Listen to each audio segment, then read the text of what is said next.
যারা বাতিল থাকে, যারা অত্যাচারী থাকে, তারা পৃথিবীতে একটু সুপার পাওয়ার হয়, ঠিক কিনা বলেন?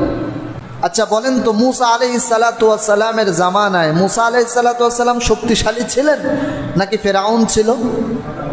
বলেন না কেন, কে ছিল? ফেরাউন ছিল। যার কারণে মুসা আলাইহিস সালাতু ওয়াস সালামের আগমনকে ঠেকিয়ে দেওয়ার জন্য সে সমস্ত পুত্র সন্তানদেরকে হত্যা করা হয়েছে। ওই জামানায় বলা হয়েছিল যেখানেই পুত্র সন্তান জন্মগ্রহণ করবে ওই সন্তানকে একদিনও বাঁচতে দেওয়া হবে না, সঙ্গে সঙ্গে তাকে মেরে ফেলতে হবে। কিন্তু মুসা আলাইহিস সালাতু ওয়াস সালামের আগমনকে ঠেকাইতে পারে নাই। তো যেটা বলতেছিলাম, ফেরাউন প্রভাবশালী ছিল, শক্তিশালী ছিল। মুসা আলাইহিস সালাতু ওয়াস সালাম দুর্বল ছিলেন, একা ছিলেন, কিন্তু তার সঙ্গী ছিল কে? যার কারণে মুসা আলাইহিস সালাতু ওয়াস সালাম ফেরাউনের বংশের একটা লোককে মারার কারণে উনি কিন্তু ওনার দেশ ছেড়ে অন্যত্র চলে গিয়েছিলেন। ঘটনা আপনারা জানেন।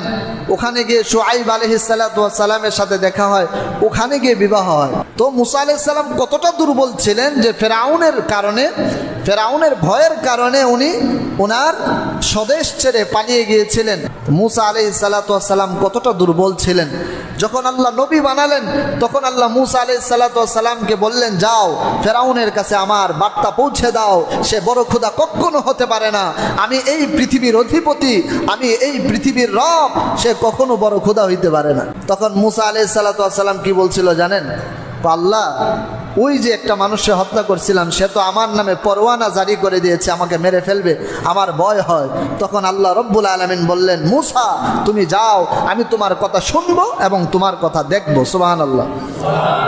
তোমার কথা তুমি কি বলো, সে কি উত্তর দেয়, সে কি পদক্ষেপ নেবে, সব কিছু আমি শুনবো এবং সে অনুযায়ী পদক্ষেপ গ্রহণ করবো। সুবহানাল্লাহ। তখন কি আর মুসা আলাইহিস সালামের আর কোনো ভয় থাকতে পারে? তো যেই জিনিসটা বুঝালাম এমনই ছিল।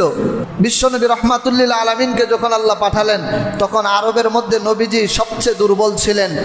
সবল ছিল বাতিল শক্তি, মূর্তি পূজারীরা শক্তিশালী ছিল, উতবা আবু জেহেল উতবা সাইবারা শক্তিশালী ছিল, কিন্তু আমার নবী দুর্বল ছিলেন। এই দুর্বলদের মাধ্যমে আল্লাহ হকের ঝান্ডা উঠায়। সুবহানাল্লাহ বলে। তো যেই জিনিসটা বুঝালাম, বাতিল সবসময় শক্তিশালী থাকে, প্রায় সময়ই বাতিল নাহক যারা হয় তারা একটু শক্তিশালী থাকে আর হকটা একটু দুর্বল থাকে। আর আল্লাহর প্রতি যখন ওই হক দুর্বল মানুষগুলো আল্লাহর প্রতি তাওয়াক্কুল করে তখন আল্লাহ রব্বুল আলামিন এই দুর্বল মানুষদেরকে বিজয় দান করে দেন। সুবহানাল্লাহ।